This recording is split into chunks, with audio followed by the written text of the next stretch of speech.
네, 앞으로의 필승조를 또 골라보는 시간입니다. 오늘도 이분과 함께 두 가지 종목 소개해 드릴게요. 레몬리서치 김민수 대표 함께합니다. 안녕하세요. 안녕하십니까. 네, 안녕하십니까. 네.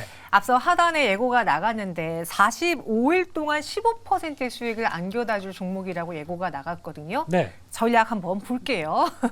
제가 말씀드린 그대로입니다. 어떻게 보면은 네. 45일 동안 15%면은 그렇게 매력적이지 않아 보일 수도 있다는 생각이 살짝 드는데. 아니 요즘 같은 장에 수익 나는 게 어딥니까? 아, 죄송해요. 예, 하루 급등했다 하루 급락하는데 음. 여기서 안정적으로 예, 실적과 함께 움직일 수 있는 거. 그리고 특히 계산한 거는 1차 목표가입니다. 1차 네. 목표가로는 15% 수익. 네. 안정적이다라고 말한 거면은 실적 혹은 뭔가 정해진 이벤트, 우리가 볼 만한 모멘텀이 뚜렷한 종목이라는 생각이 드는데 네. 어떤 종목입니까? 자, 바로 가나요? 네. 뜸들이는 거 없나요? 없습니다. 네.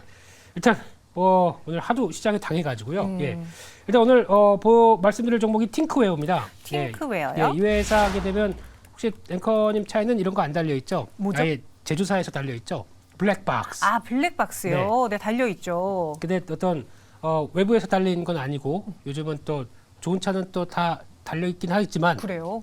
예? 잘 네, 모르겠습니다. 네. 아마 블랙박스 다 하실 거고 내비게이션 그러다 보니까 관련된 맵과 관련된 쪽 같이 연결돼서 대표적인 회사로 보시면 될 것 같은데 이 회사가 이제 올해 조금 이따 말씀드리겠지만 실적이 상당히 좋아집니다.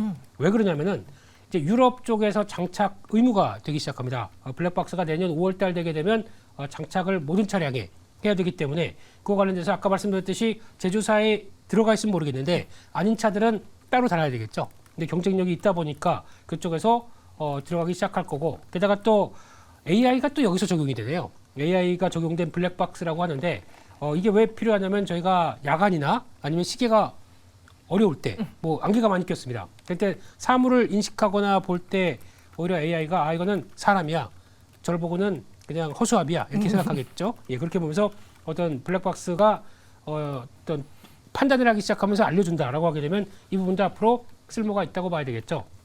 그런 쪽에서 또 하나 자회사가 아이나비 시스템이라고 있는데 이 회사가 레벨 4의 자율주행 차량 관련된 쪽에서 레벨 3가 넘어갑니다. 네. 레벨 4면은 한 단계 레벨업 된 쪽이죠. 이쪽에서 국제과제를 수행하다 보니까 그만큼의 맵과 자동차의 운행과 관련된 여러 가지 조합 능력들이 상당히 높다라는 쪽으로 보게 되면 이에 따른 성과는 기대할 수 있겠다라고 보다 보니까 앞으로 자율주행 관련주 쪽으로도 묶일 수 있는 모멘텀이 있겠죠. 그런 쪽에서 추가로는 뭐 전기차 전용의 열차단 필름을 또 개발해서 쓴다고 하는데 이거는 뭐 보통 보시면 아시겠지만은 그거죠. 그 창문에 필름 다는 거 네. 그런 것과 비슷하게 자동차 쪽에서도 필름이 들어오는 쪽인데 이것도 전기차 전용이다 보니까 아마 조금 더 성과를 낼 수 있지 않을까 기대는 하는데 제일 중요한 건 실적입니다. 지금까지 이 회사 뭐 블랙박스 팔아서 얼마나 돈 되겠어라고 하는데 올해 예상되는 영업이익이 440억대입니다. 작년이 45억 나왔습니다. 10배 늘어나죠. 그만큼의 성과를 내게 되면 지금 시총이 1670억인데 조금 더 늘겠네요. 한 1700억대 됐는데 그거에 비해서는 상당히 저평가죠. 그러다 보니까 시장의 하락세에서도 바로 올라오려고 하는 모습들이 실적 기반으로 올라오지 않나 라는 쪽에서 이번 분기 실적도 변화 나오는지 한번 체크해야 될 것 같습니다. 네. 블랙박스 그리고 내비게이션 여기에다가 자율주행까지 더해져서 여러 가지 모멘텀을 갖고 있는 팅크웨어를 선택을 했습니다. 오늘도 상승으로 마감을 했는데 눈에 띄는 거는 네. 8거래일 연속 상승이에요. 이 종목. 네. 그 8거래일 동안 뭐 외국인, 기관, 개인 서로 번갈아 가면서 수급이 들어와 줬고 네. 차트적으로 봤을 때 좀 매력적으로 보이는데 전 차티스트니까요.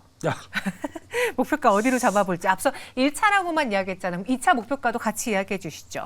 네, 일단 아까 말씀드렸듯이 그런 실적 흐름들이 확인된다. 그러면은 시총 대비해서 솔직히 한 3천억대는 가야죠. 네. 그럼 3천억대 간다. 그러면 지금 대비해서 3만 원? 네, 그 정도 가치도 갈 여력은 있는데 그 정도의 이제 실적들을 예상한 만큼 2분기 좋았기 때문에 그대로 이어갈 것이냐 이 부분 체크해야 될 것 같고요. 되게 되면은 꾸준하게 상승 여력들은 있다라고 바라보면서 목표가는 일단 지정 고점대 17,500원대로 설정을 했는데 시장이 하도 하수상하다 보니까 조금 작게 말씀드리긴 했지만 뚜껑 열어보고 대응하자라고 말씀드리고 싶고요. 손절가는 13,900원으로 말씀드리겠습니다. 네, 팅크웨어 15,250원 현재 움직이고 있고요. 목표 주가는 17,500원, 손절가 13,900원 제시를 했습니다. 이어서 두 번째 필승주는 어떤 종목일지 이번에도 전략부터 세워드릴게요. 이번에도 45일이라는 기간 동안 20% 예상 순이에요. 저는 개인적으로 앞서 15%보다 20%가 조금 더 구미가 당기는데 어떤 종목입니까? 구비는 지역 이름입니다. 네, 그런 쪽에서 네. 일단 왜 45일을 말씀드렸냐면은 네. 중요한 게 연말이죠. 아, 그럼 연말까지 보는 종목이네요. 네, 연말 정도까지 해서는 이 정도까지는 될 수 있겠다라는 쪽인데 그 중에 하나 기가비스라는 종목입니다. 네. 네, 기가비스는 지금 어느 정도 회사의 어떤 기술력에 대해서는 어느 정도 알려져 있긴 한데 이제 중요한 거는 실적이 그만큼 이제 찍히느냐 이 부분이 확인돼야 될 것 같은데요. 일단 반도체 기판 관련된 쪽에서 광학 검사 AOI라고 합니다. 약자는 묻지 마시고요. 네. 또 수리 장비 AOR이라고 있는데 그러니까 왜 광학으로 인해서 어떤 기판 쪽에서 불량이 있는지 확인하게 되고 그걸 가지고 또 수리를 한다. 딱이죠. 지금 같은 쪽에서 기판이 왜 중요하냐면은 지금 반도체 후공정 쪽에서는 패키징, 그래서 어드밴스 패키징으로 인해서 나오는 여러 가지 부분 쪽에서 기판에 얼만큼 잘 DRAM 쌓아 올렸고 거기다가 칩 들어갔는지 그에 대해서 검사를 하게 됩니다. 그러면 지금 HBM 관련 쪽으로 충분히 엮일 수 있는 상황들인데 시장이 좀 몰라주고 있다라는 쪽에서 이 부분이 확인되게 되면은 아마 시장에서도 좀 부각을 할 것이다라고 바라보고 있는데 글로벌 AOI 관련된 광학 검사 시장이 2030년 가게 되면은 올해 대비해서 3.5배 클 걸로 전망을 하는데 제가 보기엔 더 클 것 같습니다. 좀 보수적으로 잡은 것 같고요. 네. 그런 쪽에서 마진 높고 게다가 또 요즘은 어드밴스드 패키징이다 보니까 기존보다 더 올라가 있는 게 많다 보니까 단가가 높아야 되겠죠. 검사 비용이. 그런 쪽과 함께 관련된 내층 검사까지 다 한다라고 하게 되면 성과는 계속 기대할 수 있다고 봐야 될 것 같고요. 앞으로 물량이 많아질 거다 생각하다 보니까 이번에 상장을 해서 상장 차익 가지고 한 490억을 가지고 평택 시설의 완공을 이제 본격화할 걸로 보여지고 있습니다. 네. 왜 평택일까요? 네, 삼성 거기까지만 하겠습니다. 네, 그런 쪽에서 봤었을 때 딱 하나 지금 의무 보유 기간이 6개월짜리가 하나 있는데 이제 끝났습니다. 네. 근데 지금 이게 혹시나 그러면 엑시트를 할 물량들이 좀 나오지 않나 생각되고 있는데 만약에 할 거면은 끝나자마자 바로 나왔겠죠. 근데 지금 시장에서는 한 비중은 좀 맞습니다. 한 12% 정도 의무 보유 확약으로 갖고 있는 물량들은 좀 있는데 이게 혹시나 블록들이 되지 않나? 아니면 또 어떤 변화가 나오지 않나라는 쪽은 체크해봐야 될 것 같은데 만약에 블록딜로 인해서 좀 할인율에 따라서 주가가 밀렸다라고 하게 되면 그때는 절호의 매수 찬스가 아닐까 이렇게 바라보고 있습니다. 네, 그래서 기가비스를 선택을 해봤습니다. 연말까지 보기 때문에 45일이라는 기간을 주셨는데 기가비스의 최근의 주가 흐름을 봤을 때는 오늘장은 하락 마감을 했고 최근 그 새내기 주기도 하지만 네. 가격이 좀 하단권에 있다는 생각이 들기도 하거든요. 네. 다시 좀 분위기 전환이 가능하다면 어디까지 볼 수 있을까요? 네, 일단은 하락했던 거에 역순으로 봐야 되겠죠. 그러다 보니까 약 한 77,000원, 8만 원대 부분이 1차 안착을 해야 될 시점이라고 봐야 될 것 같고요. 그 정도 부분에 안착하게 되면 다시 롤링을 타기 시작하면서 반대로 나오면서 실적 확인됐다. 또 이제 수주 공시 나온다. 그러면 지난번 3번에 걸쳐 움직였던 10만 원대는 도전이 나올 수 있겠죠. 네. 그런 흐름들 보셨으면 좋겠고 손절가는 이번에 저점대를 만들었던 6만 원대 이 부분이 이탈하면 안 되겠죠. 그 정도를 리스크 관리하는 광역으로 말씀드리겠습니다. 일단 1차적으로 목표 주가는 8만 원을 제시하고 있는데요. 추후에 기가비스의 실적이 잡히고 그리고 수주와 관련된 뉴스가 나온다면은 추후 20만 원까지 다시 한번 트라이할 수 있는 종목이다. 10만 원. 10만 원. 예. 저희 20이라 그랬나요? 네.